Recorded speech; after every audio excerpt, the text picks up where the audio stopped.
26ရက်ပေါ့နော်26ရက်8လ2026ပါနော်ဒါ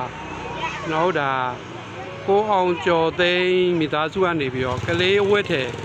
60ကိုလူပေးတာဖြစ်ပါတယ်ဒါကလေးအဝတ်ထဲ60နော်လူပေးတာဖြစ်ပါတယ်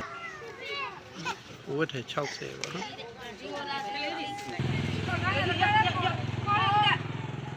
ယူပြီးခေါ်သွားလိုက်ဒါလူရှင်မိသားစုကကိုအောင်ကျော်သိန်းဖြစ်ပါတယ်ဒါကုသိုလ်ရှင်မိသားစုကနေကလေးဝမ်းဆက်စာပေါ့နော်ဒါထဲ60လူပေးရဖြစ်ပါတယ်နော်ထဲ60လူပေးရပါဒီကြည့်ကြည့်နေတကယ်ချင်းမိတ်ဆွေပရာဟိတနေပြီးတော့ဒါလူကိုသားလူပေးရဖြစ်ပါတယ်ဒါကိုအောင်ကျော်သိန်းမိသားစုရဲ့ကုသိုလ်ကောင်းမှုတွေပါနော်ရှေ့မပိတ်နဲ့ရှေ့မပိတ်နဲ့ရှေ့ကြီးကလူလာပိတ်နေသူများတွေနောက်ကတန်းစီရကိုကဘာလို့ရှေ့ကနေဝင်ပိတ်ယူနေ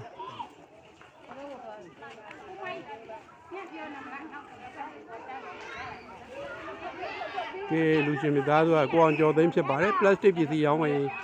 မဟာနဒီလမ်းမှာဖြစ်ပါတယ်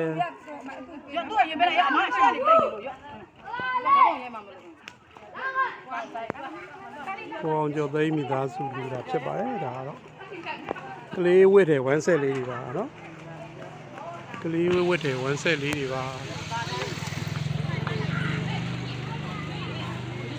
မလူနဲ့ရမှာတရားမကြရမှာအဲ့မှာ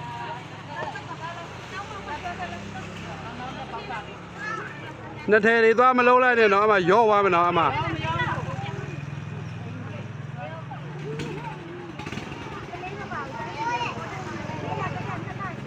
ရဟုတ်ဒါနလာကလေးဟာမဟုတ်ဘူးအကြီးတွေ3နှစ်ထဲမှာရမှာ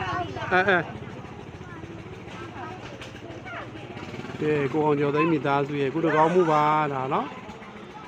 26ရက်8လ2026ပါနော်